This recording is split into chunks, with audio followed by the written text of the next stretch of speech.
Muy buenas noches. Estamos en el estudio de los jueves y no prendí el micrófono para compartir porque la plática de esta noche es larga y quiero empezarla cuanto antes. Primero quiero decirles que el martes que entra, 7:30 de la noche, tenemos la velada costarricense. Nos acompañan la pareja costarricense de Rafael Ángel y Ana Ruth Zamora. Van a compartir su testimonio, sus experiencias en Cristo y lo que está pasando allá en Costa Rica para Dios. No se lo pierdan, estaremos transmitiendo tanto en Zoom como en YouTube, martes 7 de diciembre, 7:30 de la noche. Y el segundo anuncio es de que estamos en diciembre, el mes en donde podemos con mayor fuerza hablar de Cristo, porque la gente se pone más atenta al mensaje de Dios. Tenemos las pláticas, el verdadero significado de la Navidad, miércoles diciembre 15 y jueves diciembre 16. Invita gente. Lo estaremos transmitiendo para que en la comunidad de la casa puedan escuchar lo que dice Dios, el verdadero significado de la Navidad. Lo hemos hecho por años y este año será diferente porque es digital, pero el mensaje sigue siendo poderoso. También tendremos la pastorela de los niños que se está grabando en estos días para que también la tengamos, aunque sea digital. Con estos dos anuncios quiero empezar ya la plática. Es una plática especial, muy importante. Se llama la confiabilidad de la Biblia.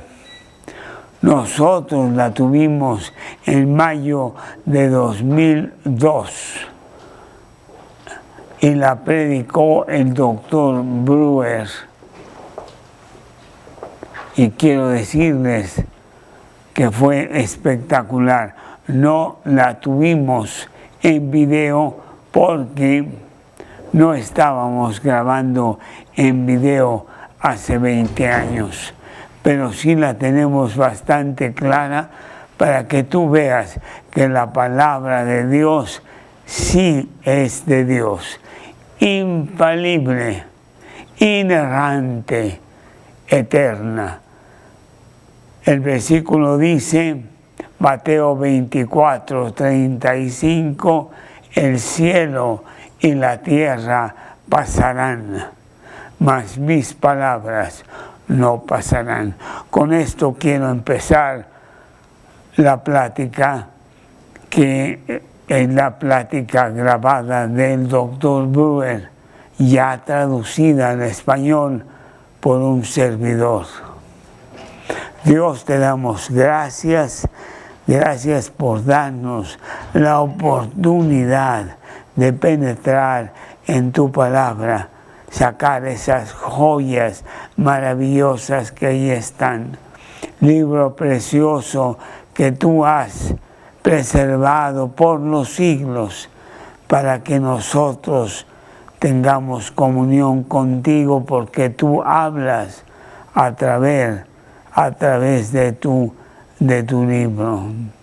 Lámpara es a mis pies tu palabra, lumbrera a mi camino. Bendícenos en este mensaje que ya pasamos, que ya dimos hace 20 años. Y no ha cambiado en nada, al contrario, es más fuerte que nunca. Te pido por las personas que se han conectado y las que verán también este mensaje después en nuestro canal de YouTube. Te lo pedimos en el nombre de Cristo Jesús. Amén.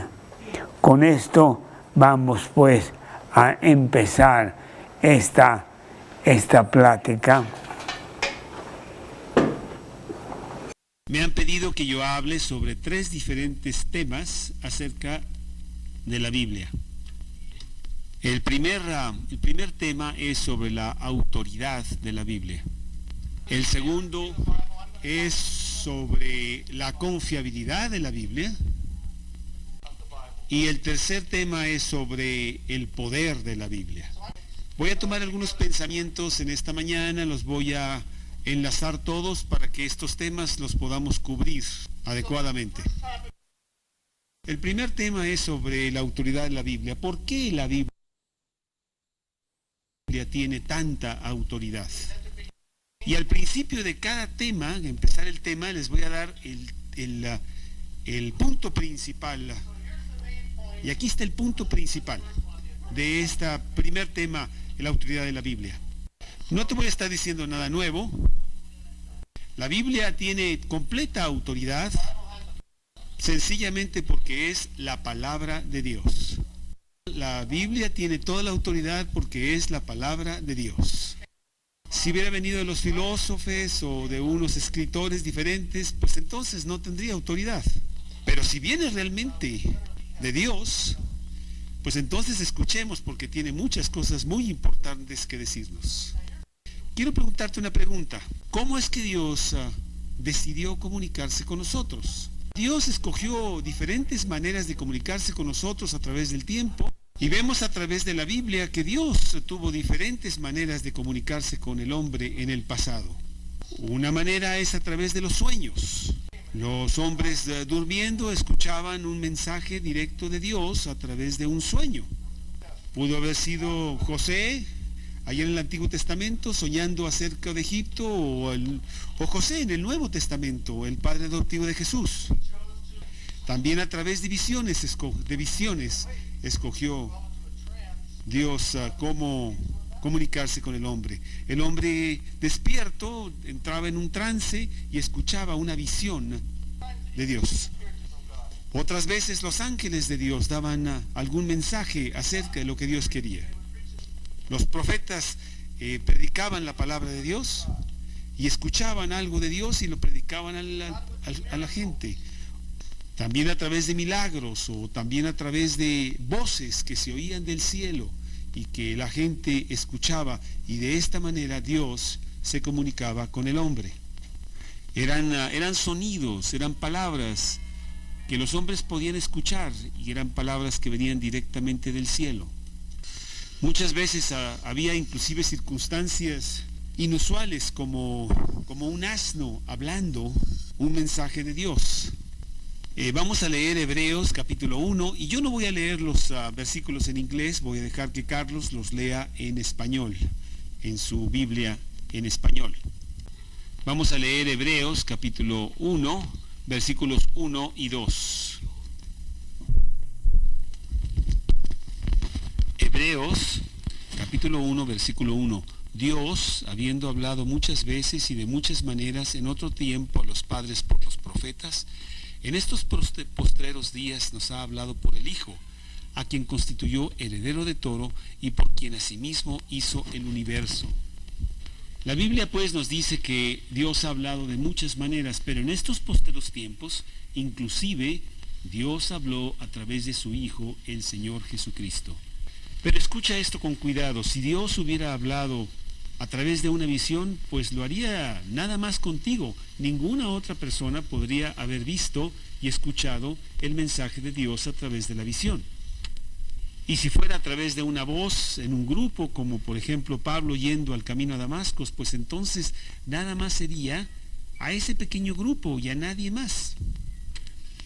Y si fue Jesús mismo predicando y hablando con la gente cuando estuvo aquí en la tierra, pues nada más fue a esa gente fue la única que escuchó el mensaje de Jesús. Y como estamos viendo, pues Dios escogió muchas maneras de hablar con el hombre en el pasado, pero no fue la manera principal de cómo Dios se comunica con el hombre. La mejor manera como Dios escogió hablar con el hombre es a través de la palabra escrita, que está arraigada en la historia del hombre. Porque de esta manera puede pasarse a mucha gente a través de muchas generaciones y ellos lo pueden leer. Puede ser traducido a muchas lenguas, a muchos idiomas y llevarse a todos los rincones de la tierra. Puede tener impacto en la gente de hace 4.000 años y 2.000 años y hace 1.000 años e inclusive la gente del día de hoy. Esta es la razón de por qué tenemos nosotros la Biblia. Porque Dios escogió esta manera, la mejor manera, para que el mensaje fuera exacto y pudiera leerse a través de todas las generaciones. Y no historias que pudieran ser mitos o entretenimiento, sino cada página arraigada en la historia del hombre para que no hubiera ningún argumento de que Dios realmente ha hablado. Pues vamos a hablar acerca de esta autoridad de la Biblia, esta autoridad de la palabra de Dios escrita que está arraigada en la historia del hombre. Vamos a leer Éxodo 24, versículos 3 y 4. Y Moisés vino y contó al pueblo todas las palabras de Jehová y todas las leyes, y todo el pueblo respondió a una voz y dijo: haremos todas las cosas que Jehová ha dicho. Y Moisés escribió todas las palabras de Jehová, y levantándose de mañana, edificó un altar al pie del monte, y 12 columnas, según las 12 tribus de Israel. Entonces vemos cómo Dios le habló a Moisés, y Moisés le habló a la gente. Pero aquí vemos muy importante que Moisés escribió todo lo que Dios había dicho. Y lo puso en un libro que se llamó el Libro del Pacto. Y voy a hablar un poco más sobre este Libro del Pacto, pero este Libro del Pacto después vino a ser lo que se llama ahora el Libro de Éxodo. Y aquí mismo en Éxodo 24, versículo 7, dice: y tomó el Libro del Pacto y lo leyó a oídos del pueblo, el cual dijo: haremos todas las cosas que Jehová ha dicho y obedeceremos. Vamos a leer ahora Deuteronomio 31, 24 al 26. Y cuando acabó Moisés de escribir las palabras de esta ley en un libro hasta concluirse, dio órdenes Moisés a los levitas que llevaban el arca del pacto de Jehová, diciendo: tomad este libro de la ley y ponedlo al lado del arca del pacto de Jehová, vuestro Dios, y esté allí por testigo contra ti. Este libro de la ley que se menciona aquí, después fue conocido como el libro de Deuteronomio que nosotros tenemos. Y estuvo ahí al lado del arca del pacto de Jehová, y ahí se guardó por más de 1000 años. Quiero hacerte ver que todo lo que Dios le dijo a Moisés y a otros profetas en el Antiguo Testamento se estaba escribiendo y se estaba también guardando para la posteridad. Vamos a leer a Jeremías capítulo 36, versículos 2 y 4. Toma un rollo de libro y escribe en él todas las palabras que te he hablado contra Israel y contra Judá y contra todas las naciones, desde el día que comencé a hablarte, desde los días de Josías hasta hoy. Y llamó Jeremías a Baruc, hijo de Nerías, y escribió Baruc de boca de Jeremías en un rollo de libro todas las palabras que Jehová le había hablado. Lo que vemos que estaba haciendo Jeremías es que él predicaba sermones, mensajes de Dios, porque él era un profeta, y luego escribía todos estos mensajes y se incluían en un rollo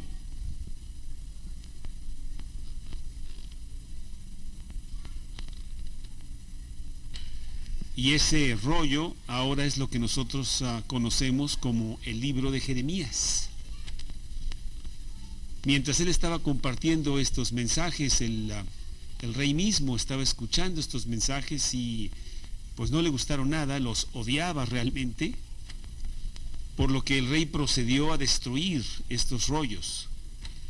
Y esto de ninguna manera quiere decir que la palabra de Dios estaba siendo destruida, porque como vamos a leer, Dios volvió a hacer que Jeremías escribiera de nuevo estas palabras. Esto lo encontramos en este mismo capítulo, en los versículos 27 y 28. Y vino palabra de Jehová a Jeremías después que el rey quemó el rollo, las palabras que Baruc había escrito de boca de Jeremías, diciendo: vuelve a tomar otro rollo y escribe en él todas las palabras primeras que estaban en el primer rollo que quemó Joacim, rey de Judá. Y entonces lo que tenemos en estos días en el libro de Jeremías es lo que el secretario de Jeremías, Baruc, escribió de boca de Jeremías. En Segunda de Reyes, capítulo 22, Segunda de Reyes, capítulo 22, versículo 8. Entonces dijo el sumo sacerdote Hilcías al escriba Safán: he hallado el libro de la ley en la casa de Jehová. E Hilcías dio el libro a Safán y lo leyó. El libro de la ley había estado en el templo y había estado allí por cientos de años. Y ahí había estado seguro. Pero los judíos no habían estado leyendo ese libro, ni siquiera sabían que existía porque estaba perdido ahí en el templo. Y vemos aquí en este versículo 8 cómo la profetisa o el sumo sacerdote Hilcías encuentra este libro de la ley. Y luego aquí mismo, versículos 11 al 13. Y cuando el rey hubo oído las palabras del libro de la ley, rasgó sus vestidos. Luego el rey dio orden al sacerdote Hilcías, a Ahicam, hijo de Safán, a Acbor, hijo de Micaías, al escriba Safán, y a Asaías, el siervo del rey, diciendo: id y preguntar a Jehová por mí y por el pueblo y por todo Judá acerca de las palabras de este libro que se ha hallado, porque grande es la ira de Jehová que se ha encendido contra nosotros, por cuanto nuestros padres no escucharon las palabras de este libro para hacer conforme a todo lo que nos fue escrito. Vamos a hablar de esto más adelante, pero aquí tenemos una pequeña señal de cómo la palabra de Dios es poderosa y cómo impactó a esta gente que la estaba leyendo. Al oír las palabras de este rollo que ha estado escondido en el templo durante cientos de años, pues trae toda una revolución. Y al oír las palabras de este libro, el rey y todo el pueblo regresó a las cosas de Dios. Estas eran las palabras que había escrito Moisés hace miles de años y que ahora estaba escuchando esta gente. Este es un documento histórico que está teniendo gran impacto en la gente que está escuchando esto. Ahora nos vamos al Nuevo Testamento. Hay algunos versículos más que yo quisiera compartir contigo. Primera de Tesalonicenses, capítulo 2, versículo 13.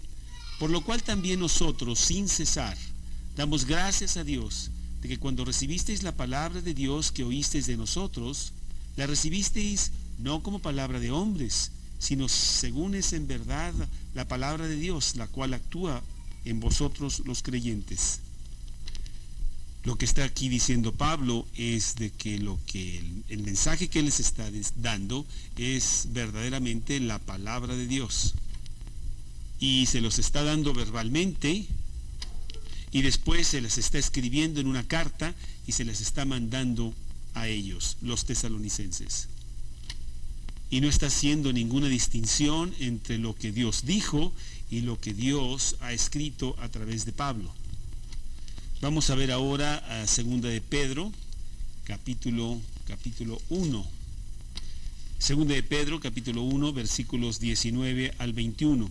Tenemos también la palabra profética más segura, a la cual hacéis bien en estar atentos como a una antorcha que alumbra en lugar oscuro, hasta que el día esclarezca y el lucero de la mañana salga en vuestros corazones.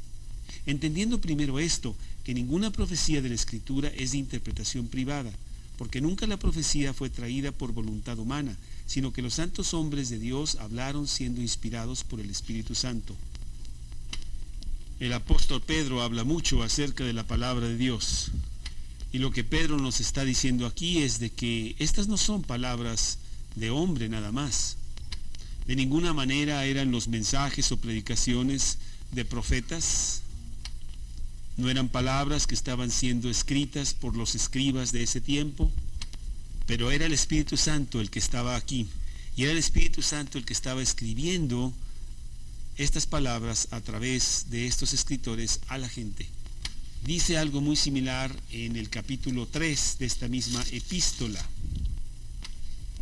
Segunda de Pedro, capítulo 3, del 14 al 16.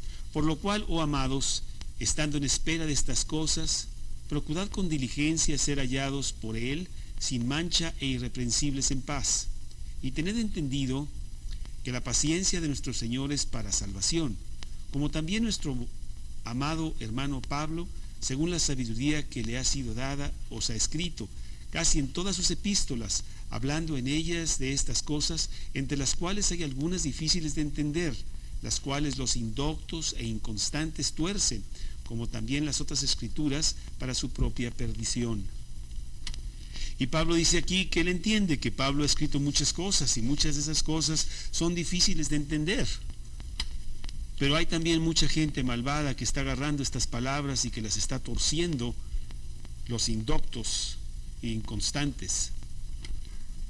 Y dice aquí que están torciendo las escrituras, como también las otras escrituras. Y lo que Pedro nos está diciendo aquí es de que lo que Pablo está escribiendo es al mismo nivel, de la misma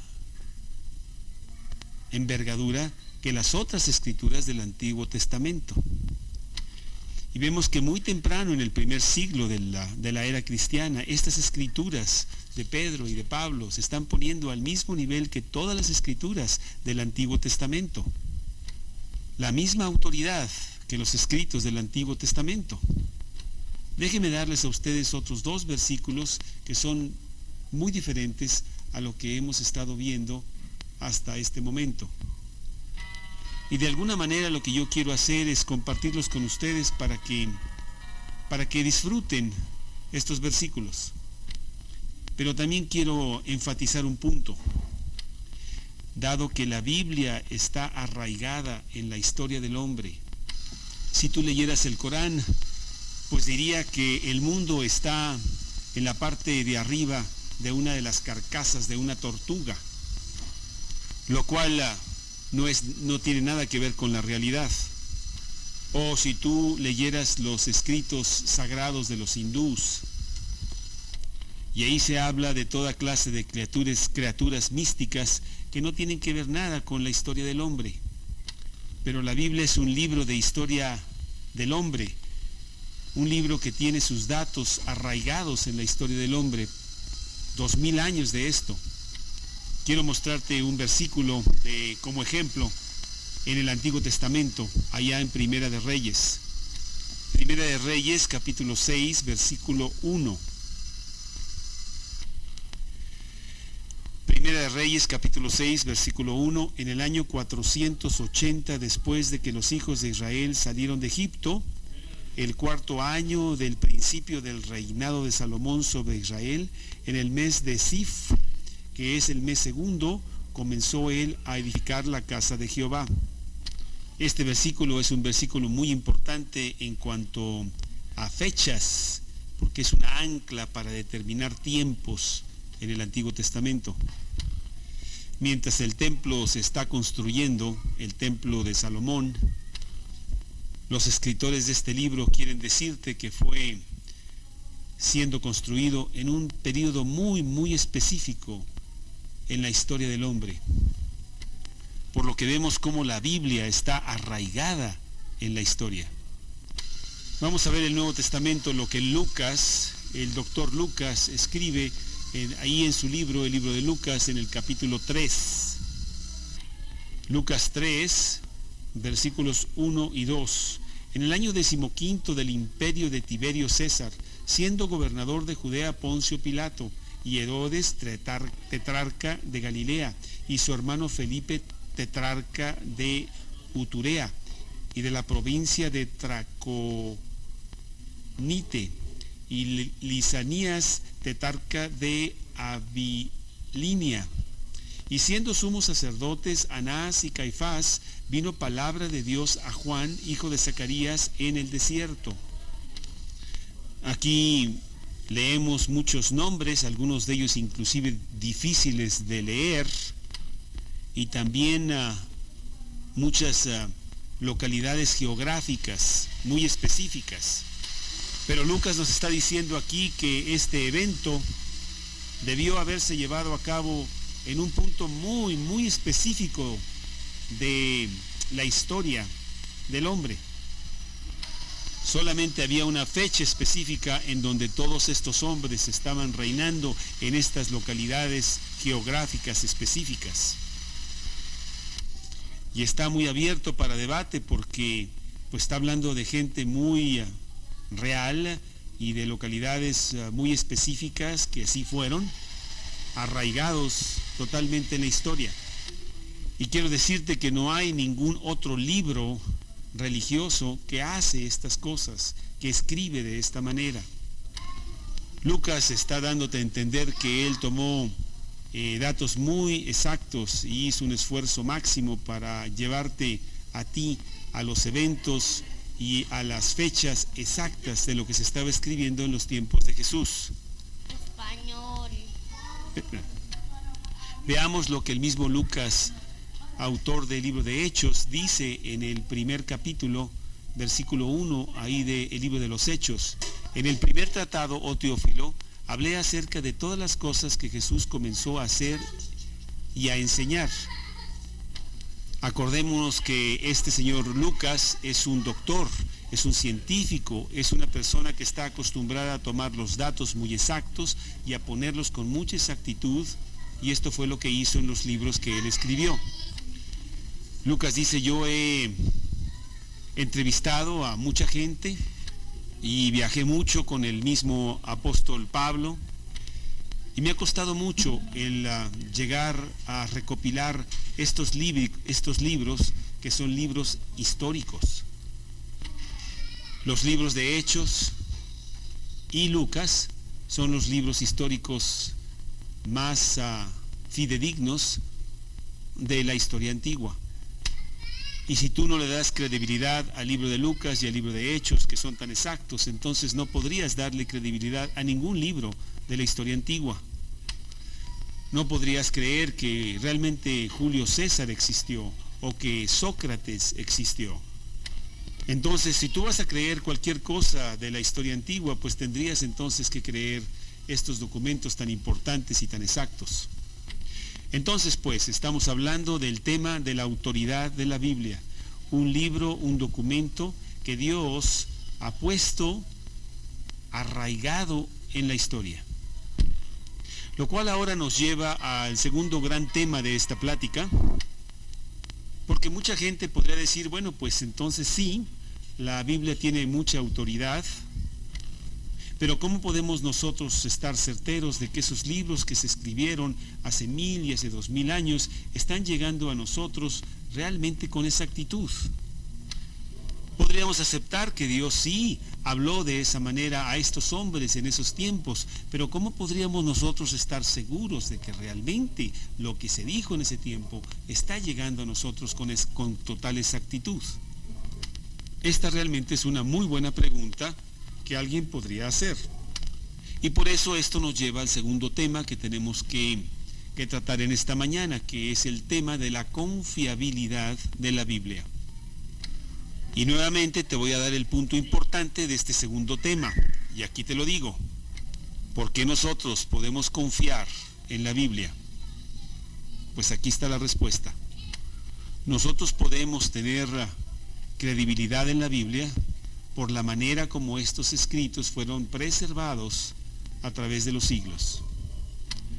Lo voy a decir nuevamente, nosotros podemos creer en la Biblia por la manera como estos escritos se han preservado a través de los siglos. Puedes descansar un poco porque ahorita no vamos a ver muchos versículos. Quiero más bien darte el fondo histórico de cómo es que nosotros tenemos y cómo llegó a ser el Antiguo Testamento y el Nuevo Testamento. Y quizá tú quieras escribir algo de estas ideas para que te las puedas llevar a casa. Entonces te voy a dar algunos datos de cómo es que nosotros llegamos a tener el Antiguo Testamento y también el Nuevo Testamento. Algunas de las cosas que vas a escuchar, a lo mejor tú nunca las has escuchado antes, y no quiero ni molestarte ni alarmarte acerca de las cosas que ya tienes, pero al final tú vas a ver cómo todo esto se edifica para construir y para edificar más tu fe en lugar de para minarla. Hubo 4 diferentes épocas que se fueron edificando una a la otra para que finalmente tuviéramos el Antiguo Testamento. Quiero llevarte a través de estas 4 diferentes épocas para que tú veas cómo se construyó el Antiguo Testamento y luego vemos el Nuevo Testamento. En la primera época hubo muchos dichos y muchas predicaciones que sí llegaron a ponerse por escrito. Y Moisés, que predicaba a la gente, él escribía todas estas predicaciones para la posteridad. Samuel hizo lo mismo, él escribió todos los mensajes que él daba. A lo mejor algunas de estas cosas son de más relevancia para ustedes cristianos que tienen más tiempo, por lo que los demás, pues aguántenme tantito. Había 2 clases de profetas de los tiempos antiguos. Los profetas que podemos llamar como profetas literales, o más bien profetas literarios, y los otros eran los profetas no literarios. Unos de estos profetas escribían lo que ellos predicaban, los otros profetas no escribieron lo que ellos predicaban. Por ejemplo, los 2 profetas más famosos que no escribieron sus mensajes, Elías y Eliseo. No tenemos nada por escrito de lo que ellos dijeron y predicaron. Pero había otros profetas que sí eran literarios, que sí escribieron lo que ellos predicaron, como Isaías, como Jeremías, como Ezequiel. Y tenemos libros extensos de las cosas que ellos dijeron y predicaron. Pero esta primera época es una época de predicaciones que sí fueron escritas. La segunda época es cuando estas predicaciones se empezaron a poner en libros mismos. Un ejemplo de esto, como ya dijimos anteriormente, es el libro del pacto, que después vino a ser el libro que ya conocemos ahora como el libro de Éxodo. Y el libro de la ley se fue amplificando y después vino a ser lo que ahora tenemos nosotros como el libro de Deuteronomio. Luego empezaron a poner juegos de libros, una colección de libros. Y todos los libros de Moisés, los primeros 5 libros de la Biblia, desde Génesis hasta Deuteronomio, 5 libros, empezaron a verse realmente como un solo libro, el Pentateuco. Aún el mismo libro de los Salmos realmente era una colección de 5 diferentes libros. Y si vemos los Salmos ahí en tu traducción de la Biblia en español, es muy posible que tú veas esta división de 5 diferentes libros. Por ejemplo, del Salmo 1 al Salmo 41 es el libro 1 de los Salmos. Y el principio del Salmo 42 es realmente el principio del libro 2 de los Salmos. Y si te vas al Salmo 73 vas a poder ver que este es el principio del libro 3 de los Salmos. Y si te fijas en el versículo anterior al comienzo del Salmo 73, esto es el Salmo 72, versículo 20, ahí dice que las oraciones de David, el hijo de Isaí, se terminan. Por lo que podemos concluir que los salmos del 1 al 72 son los salmos de David, y después del Salmo 72 ya no hay más salmos de David. Entonces vemos que los 5 libros de David realmente estaban paralelando o haciendo en similitud a lo que fueron los 5 libros de Moisés, el Pentateuco, 5 libros. Pero después pues ya llegó a ser sencillamente el libro de los Salmos.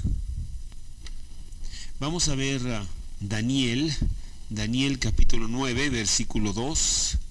En el año primero de su reinado, yo, Daniel, miré atentamente en los libros el número de los años de que habló Jehová al profeta Jeremías, que habían de cumplirse las desolaciones de Jerusalén en 70 años. Podemos ver en este versículo que dice que Daniel miró atentamente en los libros. Y está hablando aquí de los libros que comprenden la situación profética del Antiguo Testamento. Y lo que nos está diciendo aquí Daniel es de que Jeremías, el libro de Jeremías, ya está siendo considerado en su tiempo como parte de los libros proféticos del Antiguo Testamento. Estamos hablando del año 500 antes de Cristo, cuando vivía Daniel, y él ya está certificando que el libro de Jeremías sí está incluido en los libros proféticos del Antiguo Testamento. Hubo 2 hombres que tuvieron un papel muy importante al final del periodo del Antiguo Testamento. Uno es Nehemías y el otro, que es inclusive más importante, es Esdras. Lo que estos hombres hicieron es editar estos libros del Antiguo Testamento y ordenarlos, casi como los vemos nosotros el día de hoy como el Antiguo Testamento. Y por cientos de años, desde ese tiempo hasta los días de Cristo, todos esos libros estaban escritos en rollos de papiro. Solo 3 de los libros del Antiguo Testamento no fueron citados por Jesús mismo cuando estuvo predicando aquí en la tierra, o cuando menos eludir a ellos. Y lo que Jesús nos está mostrando aquí es de que todos estos libros anteriores que tenemos como el Antiguo Testamento realmente sí son la palabra de Dios. Y estos libros habían sido preservados cuidadosamente. Necesito compartir contigo otras 2 cosas que realmente sí son muy interesantes, por lo que te pido que me tengas todavía un poco de paciencia en esta sección. Tú te acordarás, tú que has leído el Antiguo Testamento, que aproximadamente en 587 a.C., muchos de los judíos fueron llevados al exilio y se fueron a lo que hoy es modernamente llamado Irán. Esto es Persia, y la mayoría de esos judíos ya no regresaron a su tierra, a Israel. Y por cientos de años los judíos están dispersados por todo el Medio Oriente.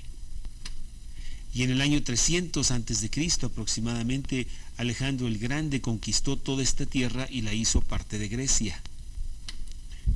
Y desde ese tiempo hasta los tiempos de Jesús, todos estos judíos dispersados por todo el Medio Oriente están realmente hablando la lengua griega y no la lengua hebrea.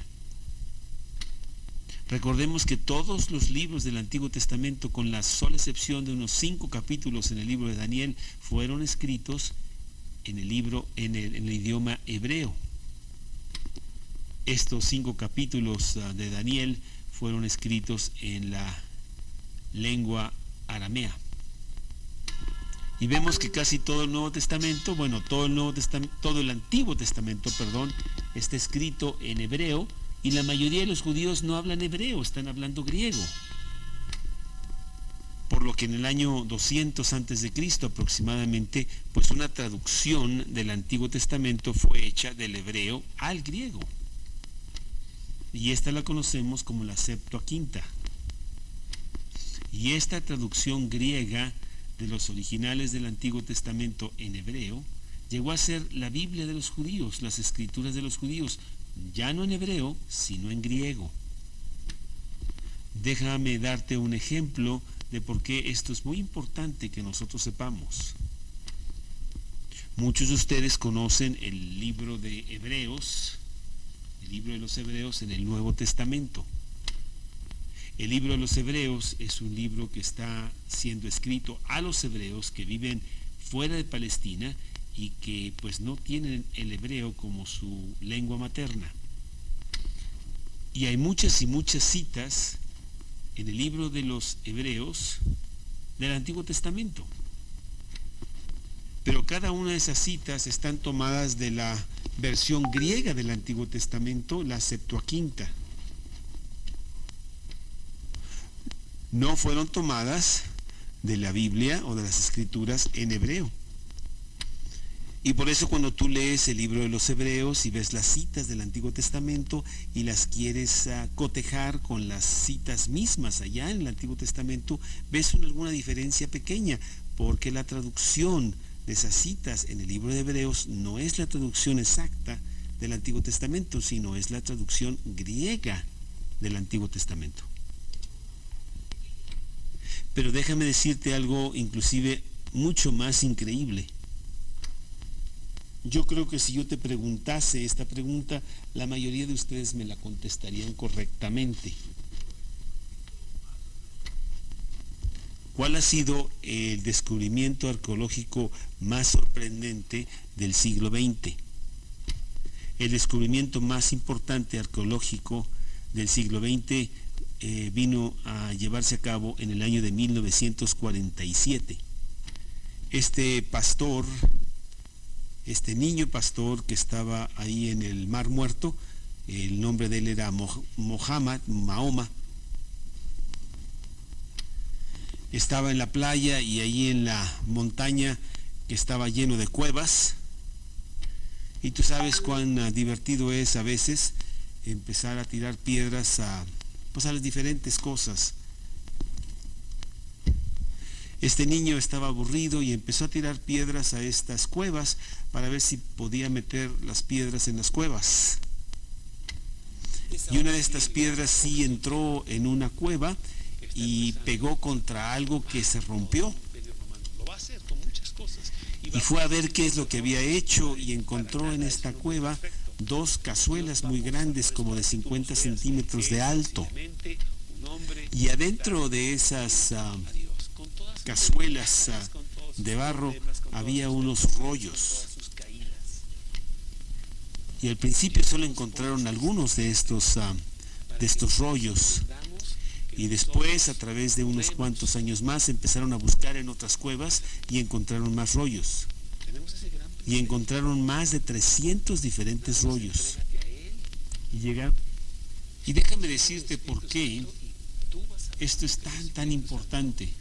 Y para esto debo retrasarme en la historia, regresarme al año 68 después de Cristo. Del apóstol Pedro, muy diferente a la que vimos. Estamos hablando como unos 40 años después de la ascensión de Cristo a los cielos. Hay un nuevo emperador en Roma, Nerón ha muerto, y el hijo de este emperador, Tito llega a Jerusalén en el año 68 después de Cristo, y él va a destruir completamente a Jerusalén. Pero antes de eso, un grupo pequeño de religiosos agarran todos sus preciosos rollos y los quieren esconder. Y se llevan estos rollos al desierto y los esconden en estas cuevas antes de que llegara Tito y los destruyera. Y cerca de 2000 años después, este muchachito Mahoma está tirando piedras ahí a las cuevas y descubre todos estos rollos. Y aquí hay algo que te va a sorprender mucho. Realmente hasta 1946, los documentos más antiguos que se tenían del Antiguo Testamento databan más o menos del año 1000 después de Cristo. Y de repente se abre algo sorprendente porque se están encontrando documentos que son cuando menos 1000 años más viejos que lo que se tenía hasta ese momento. Y se los llevaron al Museo Británico en Londres para empezar a traducirlos. Y empezaron a comparar libro por libro, rollo por rollo, de cada uno de esos documentos que ellos tenían y que habían encontrado y que databan de tan antigua fecha, con los que ellos poseían antes, que eran del año 1000 después de Cristo. Y lo que realmente es increíble es de que encontraron una exactitud entre uno y otro documento en cada línea, en cada rollo, en cada libro. La realidad era de que casi no había ninguna desviación, ninguna diferencia, a pesar de que estos documentos, el uno del otro, eran 1000 años de diferencia. Y muchos documentos que tenían estos religiosos que escondieron sus rollos en estas cuevas, ya tenían 500 o 600 años de viejos o de antigüedad. Y lo que realmente se estaba descubriendo es de que documentos que databan del año 500 o 600 antes de Cristo eran idénticos a los documentos que se tenían del año 1000 después de Cristo, una diferencia de 1500 años. Y todo el mundo estaba sorprendido porque pues había todos estos argumentos de que la Biblia no era fidedigna, de que había todos estos errores de traducción y de copiado a través de los cientos de años. Y la evidencia que se había encontrado pues estaba hablando de algo muy diferente. Los argumentos ya se estaban derrumbando. Todos estos rollos, cientos de rollos, con todos los traductores más brillantes de la época, pues estaba nada más probando la exactitud de la Biblia. Claro que había algunos errores minúsculos, pero eran errores muy pequeños y también entendibles ante pues la situación de copiar documento tras documento por un lapso de 1500 años. Pero la conclusión que se estaba dando al mundo es de que esos documentos escritos hace mucho tiempo en hebreo eran idénticos a la Biblia que tú tienes del Antiguo Testamento de estos días. Eso es algo realmente muy excitante. Por eso te digo que el descubrimiento de los rollos del Mar Muerto es tan importante. Pero ahora déjame decirte algo acerca del Nuevo Testamento. ¿Cómo es que nosotros llegamos a tener este Nuevo Testamento? El Antiguo Testamento estaba en hebreo, el Nuevo Testamento estaba en griego, en el griego simple y sencillo de la gente. Es más, podría hacerte la pregunta si tú sabes cómo es que tenemos la palabra Biblia. Si tú ves el frente de tu Biblia, pues ahí dice Santa Biblia. Biblia viene del griego, es una palabra griega que viene de biblos y sencillamente quiere decir una planta de papiro.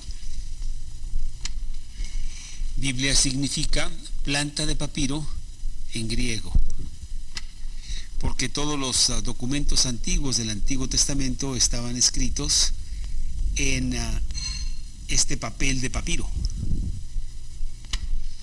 Ellos tomaban la pulpa de esta planta de papiro y los hacían en largas tiras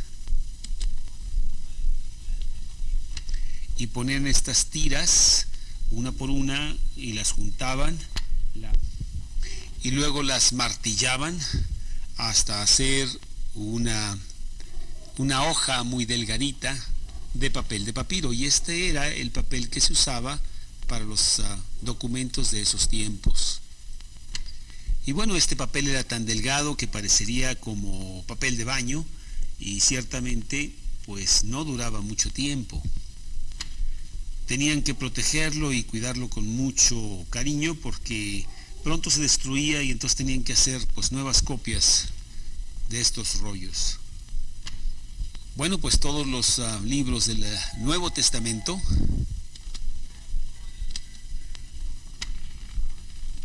desde Mateo hasta Apocalipsis estaban escritos en este papel de papiro. Y fueron escritos más o menos del año 45 después de Cristo al año 100 después de Cristo. Pero algo importante pasó en el año 200 antes de Cristo, bueno, entre el año 200 y el año 100 antes de Cristo. Empezaron a descubrir cómo hacer parches de la piel de las ovejas o de los cabros. Y esto fue realmente una revolución porque obviamente era mucho más grueso que el papel de papiro y por lo tanto iba a durar mucho más. Pero el papel de papiro pues era muy fácil de hacer, existía por todos lados, era muy popular. Venía mucho de la fuente del Nilo. Y bueno, esto no era el caso con estos parches, así lo quiero llamar, de esta piel, porque pues eran muy caros y eran difíciles de hacer. Y para tener todo el Nuevo Testamento en estos parches, pues tomaría toda la piel de todo un rebaño de ovejas. Y pues tú tenías que matar como 200 ovejas para tener una copia del Nuevo Testamento. Por lo que la mayoría de la gente continuó utilizando este papel de papiro, aunque pues se desgastaba muy rápidamente. Por lo cual pues no tenemos ninguno de los documentos originales del Nuevo Testamento escritos por Pablo o por Pedro o por Juan, porque fueron escritos en papel de papiro y todo eso se consumió. Pero entonces vino un evento muy importante y te pido que me tengas un poquito de paciencia en esto. Y esto sucedió en el año 303 después de Cristo. En esta fecha fue la última de las grandes persecuciones contra los cristianos por el Imperio Romano, del cual era responsable el emperador romano Dioclesio, que era el emperador de Roma en ese tiempo.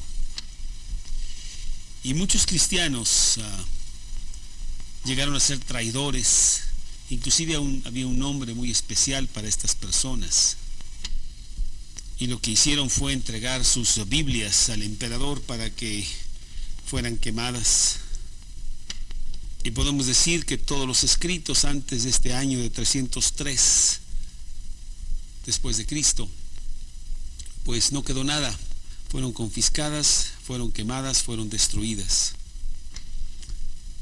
Por eso tenemos tanta dificultad en conseguir, en recopilar documentos que datan antes de esta fecha o documentos que son realmente originales. Fueron totalmente destruidos. Pero 10 años después vino lo que se llamó el Edicto de Milán. Y en el Edicto de Milán, el cristianismo fue declarado como la religión oficial del Imperio Romano. 10 años antes estaban matando a los cristianos y quemando todos los documentos del cristianismo, y pasan 10 años y ahora se está diciendo que el cristianismo es la religión oficial del Imperio Romano. Y bueno, ahora ya no se persigue las Biblias ni se queman, sino inclusive hay una necesidad de muchas más Biblias. Y había una demanda muy grande de documentos bíblicos. De repente ahora la producción de estos documentos era importantísima, era urgente, y el término técnico específico para esto, y la palabra es Codex, C-O-D-E-X. Y era como un libro muy grande. Hasta este tiempo pues todo era escrito en rollos, Pero ahora venían estos libros grandes que eran más o menos de 40 centímetros por 50 centímetros.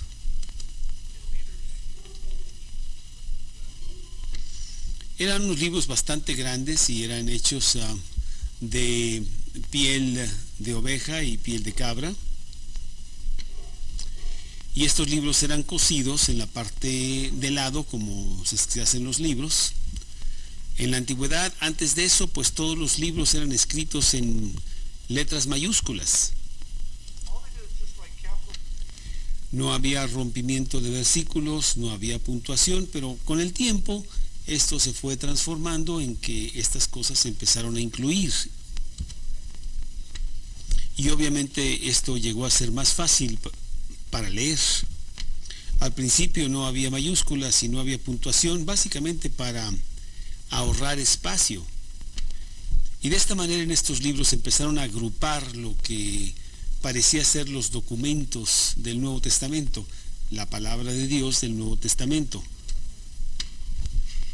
Y tan temprano como el año 170 ya existía una lista de los libros del Nuevo Testamento oficialmente como el Nuevo Testamento, que es básicamente la lista de los libros que tenemos hoy en día. Solo había algunos, muy pocos, que no estaban incluidos. Los libros más pequeños son los que no estaban incluidos, como Segunda de Juan y Tercera de Juan. Segunda de Pedro, Judas y también el libro de Apocalipsis, porque se acababa de terminar de escribir hacía solamente unos años. Pero para el año 325 Eusebio ya tenía una lista de los 27 libros del Nuevo Testamento. Y durante ese siglo 300 hubo varios concilios de la iglesia en donde se selló que esos eran los libros del Nuevo Testamento.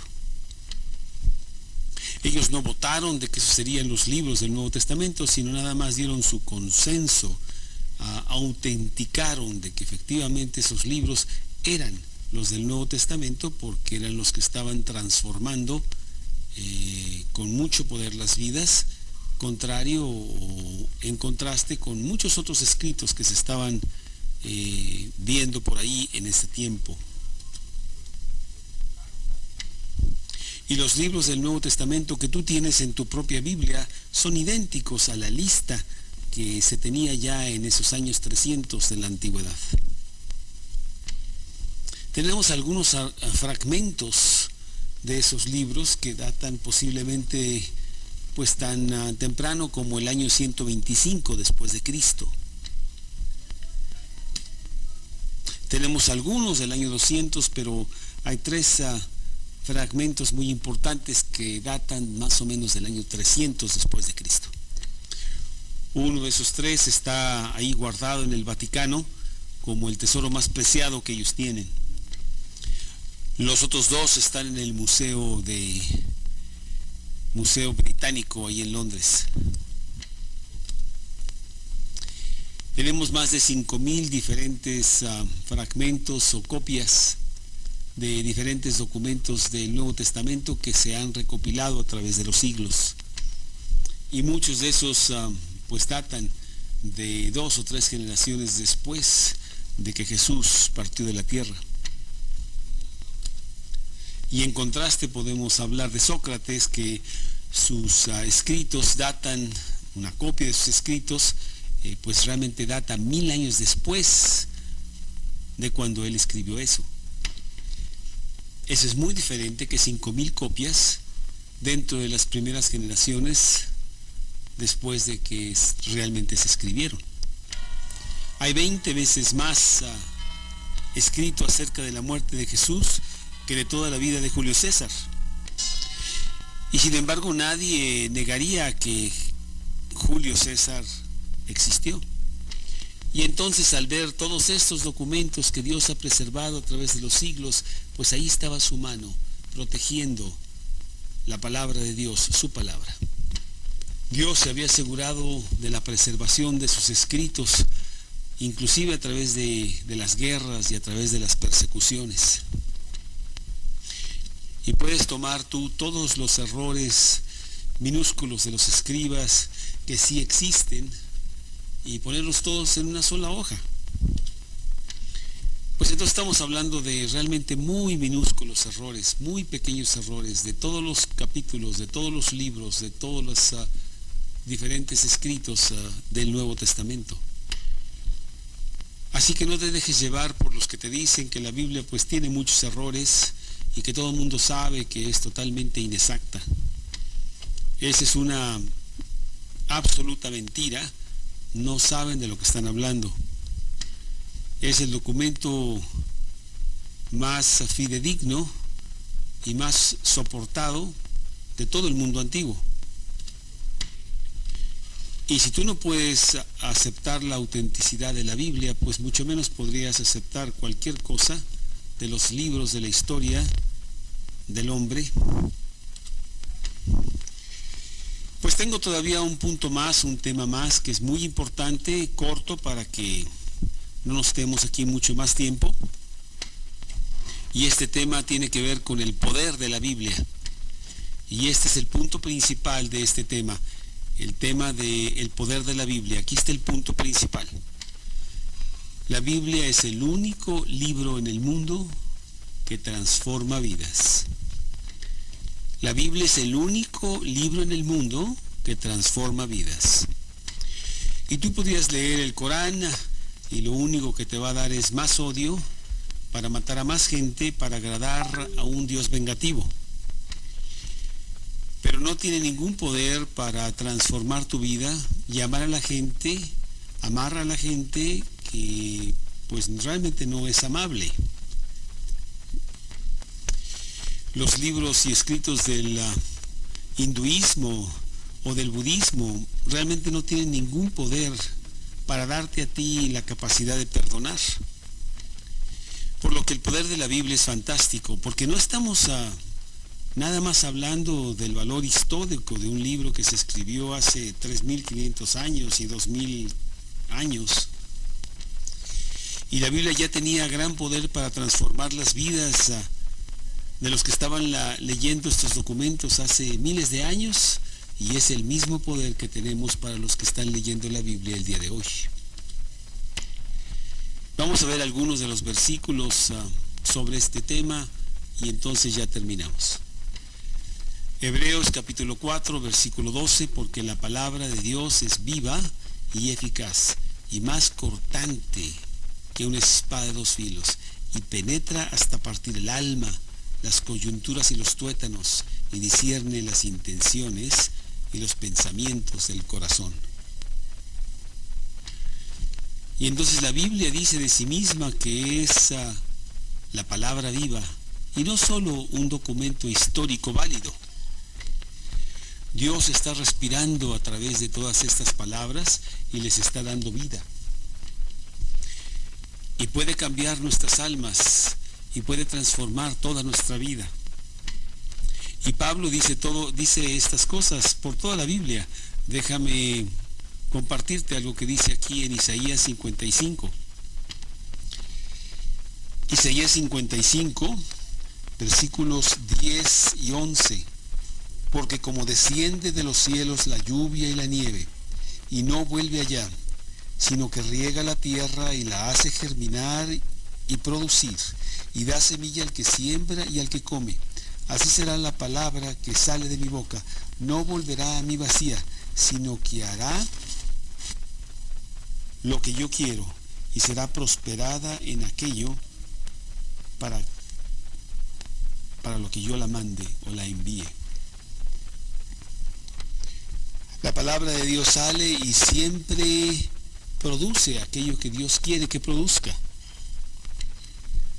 porque es poderosa y porque realmente está viva.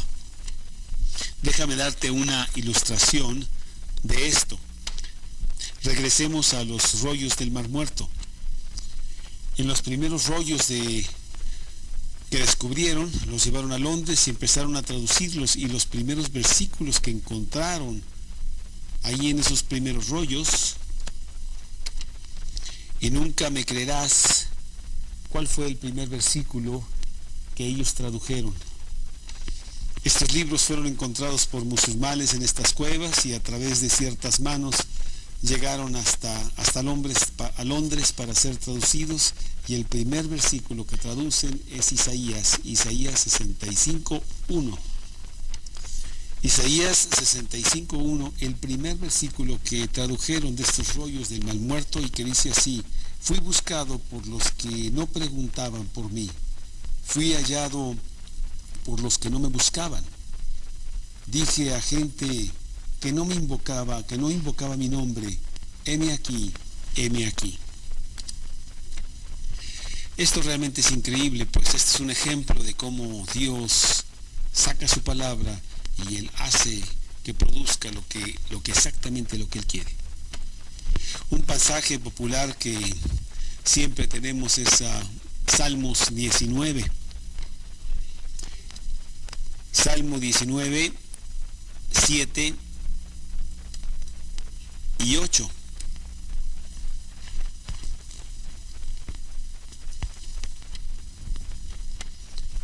Salmo 19, 7 y 8. La ley de Jehová es perfecta, que convierte el alma. El testimonio de Jehová es fiel, que hace sabio al sencillo. Los mandamientos de Jehová son rectos, que alegran el corazón. El precepto de Jehová es puro, que alumbra los ojos. La palabra de Dios puede restaurar tu alma. La palabra de Dios puede hacerte sabio, darte sabiduría. La palabra de Dios puede hacer que tu corazón tenga gozo. La palabra de Dios puede alumbrar tus ojos. ¿Qué otros libros has leído últimamente que pudieran hacer esto? Esto es lo que puede hacer la palabra de Dios, porque la palabra de Dios es poderosa. Romanos capítulo 1, versículo 16, otro versículo importante. Porque no me avergüenzo del Evangelio, porque es poder de Dios para salvación a todo aquel que cree, al judío primeramente y también al griego. Y 1 Corintios capítulo 1, versículo 18. Porque la palabra de la cruz es locura a los que se pierden, pero a los que se salvan, esto es a nosotros, es poder de Dios. La palabra de la cruz, la palabra del Evangelio, la palabra de Dios. Veamos Santiago capítulo 1, versículo 18. Santiago 1, 18. Él de su voluntad nos hizo nacer por la palabra de verdad, para que seamos primicias de sus criaturas. Dios a través de su palabra te hizo renacer a que fueras una de sus criaturas, criatura nueva. Versículo 21, por lo cual, desechando toda inmundicia y abundancia de malicia, recibid con mansedumbre la palabra implantada, la cual puede salvar vuestras almas. Vámonos al libro de Primera de Pedro. Primera de Pedro, versículos 20 y 23.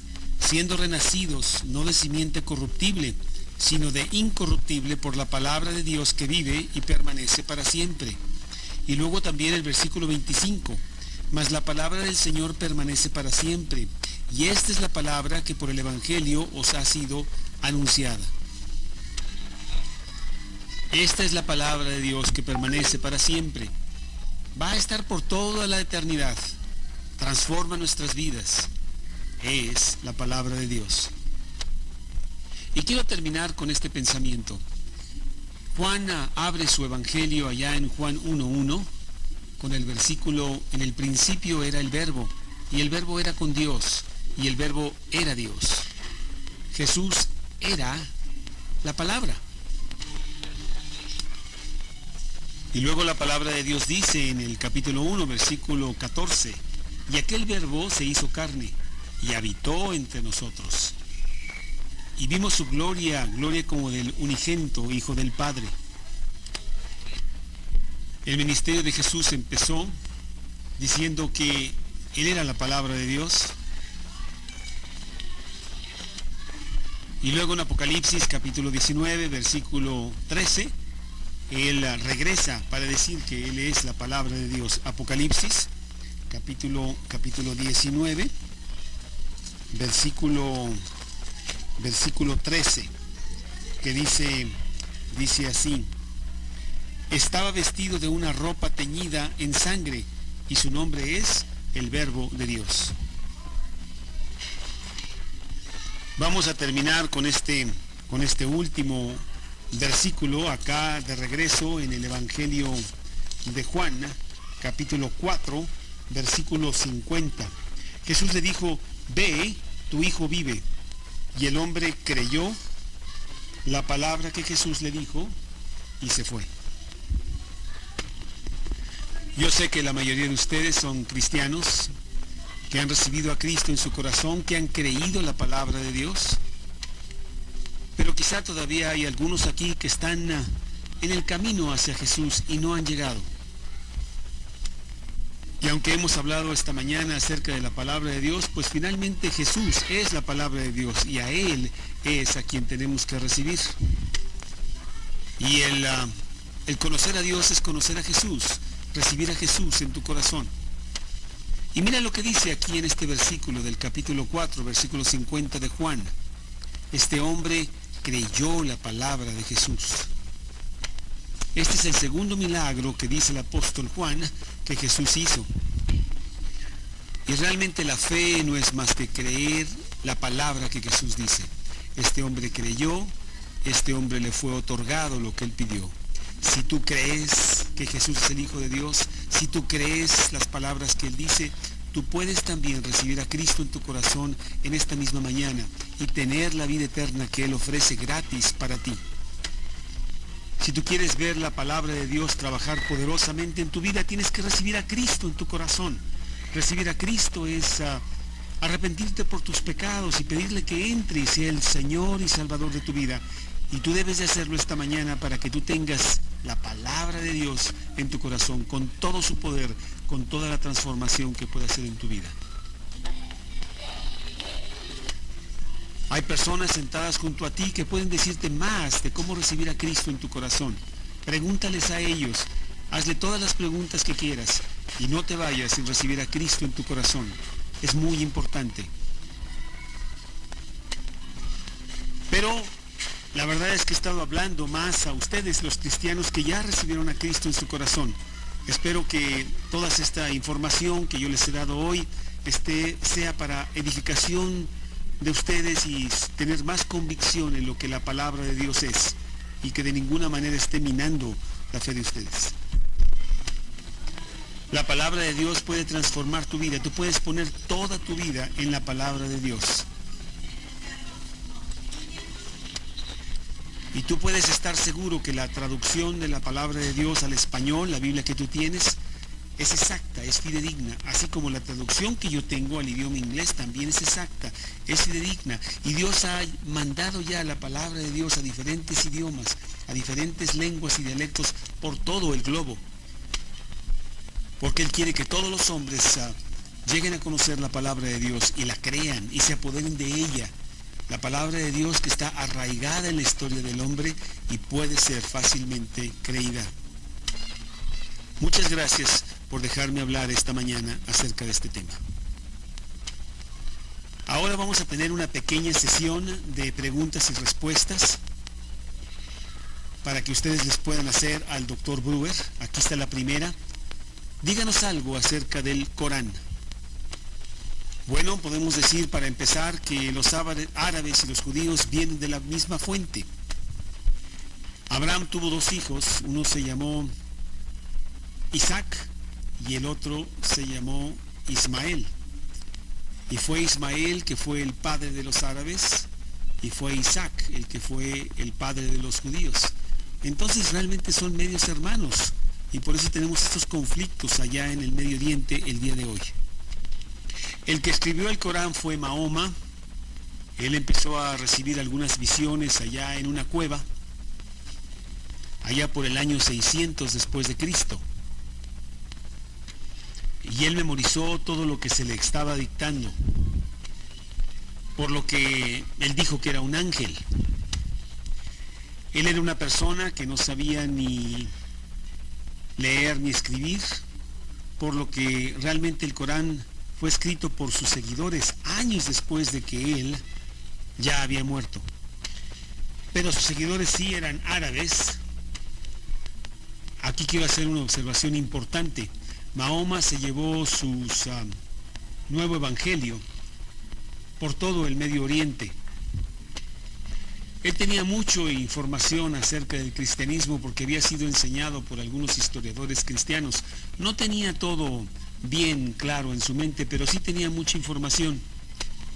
Por eso en el Corán Abraham es llamado un profeta, y también Moisés, y también David. Aún Jesús mismo también es llamado un profeta en el Corán. El Corán dice que Jesús nació de una virgen.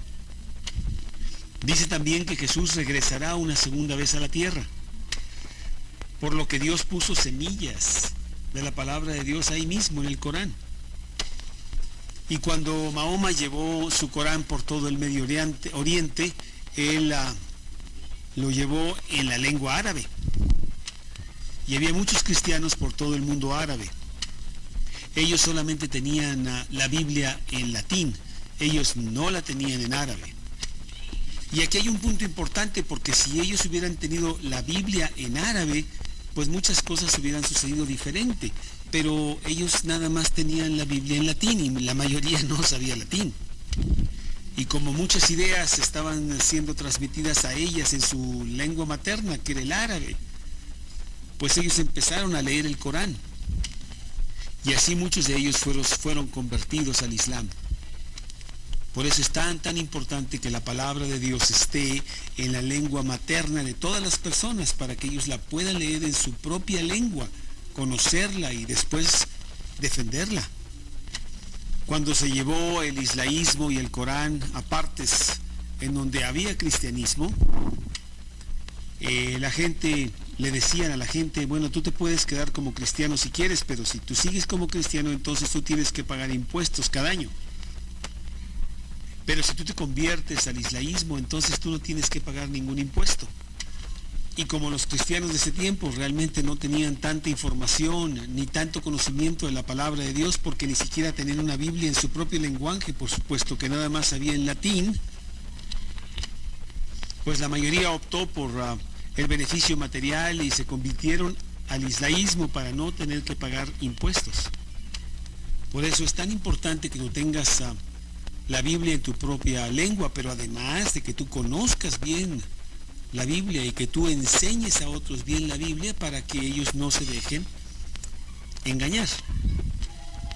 Bueno, una pregunta más. Si la pregunta tiene que ver con los libros apócrifos, la Iglesia, específicamente católica, dice que la Biblia que nosotros usamos no tiene una serie de libros importantes. Y a lo mejor tú puedes profundizar un poco en esto. Quiero empezar diciéndote un poco de la historia, porque esto va a contestar tu pregunta. Quiero decirte que el hombre más importante de los años 1300 fue un señor que se llamaba Juan Wycliffe.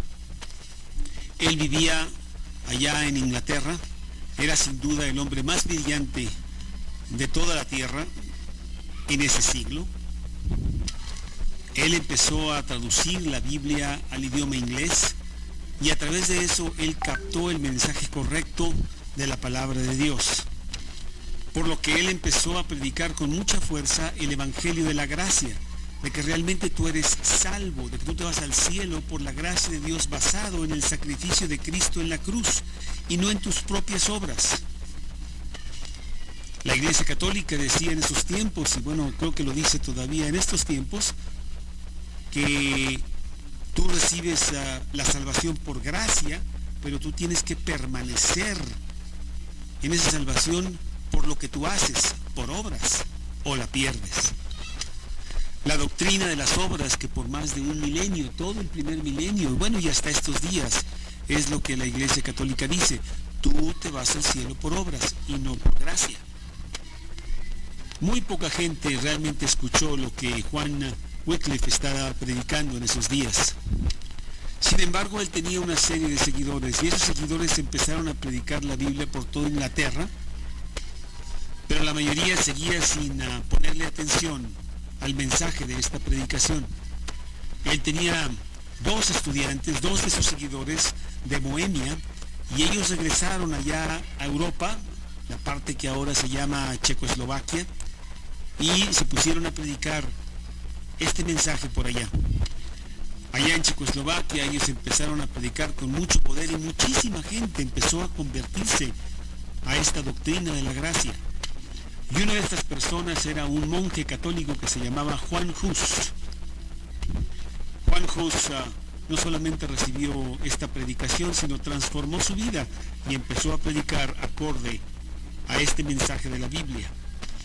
Y finalmente, en el año de 1415, él fue quemado vivo por lo que predicaba. Él fue llamado hereje y murió por la causa de Jesús. Esto de ninguna manera paró el Evangelio, sino que se formaron diferentes grupos, 6 grupos de los que se llamaban los husitas o jusitas, y se fueron por toda Europa a predicar este Evangelio. Y uno de estos grupos llegó hasta Alemania e impactó a un monje católico que se llamaba Martín Lutero y que también se convirtió a este maravilloso mensaje de la gracia. Martín Lutero era un profesor en la Universidad de Wittenberg y él estaba estudiando en ese momento la epístola a los romanos, la epístola a los gálatas. Y él fue lleno del Espíritu Santo y entendió que él no podía ni obtener la salvación por sí mismo, ni permanecer en la salvación por sí mismo. Realmente eso ya había sido hecho por él, por Jesucristo en la cruz. Todo lo que él tenía que hacer ahora era recibir a Cristo en su corazón, aceptar lo que Cristo había hecho por él en la cruz y dejar que Dios mantuviera esa relación viva. Y esto realmente empezó toda una reforma por toda Europa, una verdadera revolución. Él empezó a criticar lo que él veía en la Biblia, que la Iglesia Católica estaba haciendo y que no iba conforme a la Biblia. Pero él era un monje católico y verdaderamente en su corazón estaba el reformar la Iglesia. Él no quería salirse de ser monje católico. Por lo que aquí nada más estoy diciéndote lo que dice la historia, no de ninguna manera atacar a ninguna iglesia. Por ejemplo, se hablaba de las indulgencias. La verdad es que él veía que no había nada que la Biblia hablaba de las indulgencias. Y también encontró que el único mediador entre Dios y los hombres es Jesucristo, hombre. Primera de Timoteo 2:5, y que no era María la intermediaria, sino Dios mismo, Jesús. Y también estaba viendo Primera de Pedro 2, en donde dice que todos somos sacerdotes, que todos los cristianos somos sacerdotes. Pedro 2:11, mas vosotros sois linaje escogido, real sacerdocio, nación santa. Y la iglesia establecida se sintió altamente atacada. Ella había sacado muchas doctrinas que no tenían nada que ver con la Biblia, no estaban en la Biblia. Doctrinas que venían de otros libros y no eran parte de la lista original de la Biblia allá sacada en los años 300. Esos libros no estaban en esa lista original que sí era la palabra de Dios. La iglesia pues se encontró contra la pared. Había muchas doctrinas que no estaban en la Biblia y que ellos habían sacado. por lo que en el Concilio de Trento, allá en 1546, ellos tomaron una decisión bastante agresiva. Ellos incluyeron estos libros como parte de la palabra de Dios. Por lo que ahora con ellos en la Biblia ya se puede hablar de las indulgencias y de el orar por los muertos. Todos estos libros que ahora se llaman los libros apócrifos. Estos libros apócrifos sí hablan de esas doctrinas extra que no estaban en los libros originales, y de esa manera pues ellos dicen que esas doctrinas sí son válidas. Libros apócrifos no son parte de la palabra de Dios. La Biblia de la Iglesia Católica incluye esos libros, pero no son palabra de Dios. Pues acabas tú de escuchar la predicación de hace 20 años del Dr. Brewer, la confiabilidad de la Biblia, maravillosa, que realmente nos da mucha información valiosa para que nosotros confiemos en este libro que es la palabra de Dios y lo guardemos como la niña de nuestros ojos. Así habló de autoridad de la Biblia, se habló de confiabilidad de la Biblia y, más importante, se habló del poder de la Biblia para transformar vidas. Que sea tu tesoro más preciado.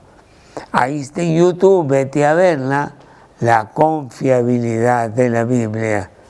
Que Dios nos bendiga.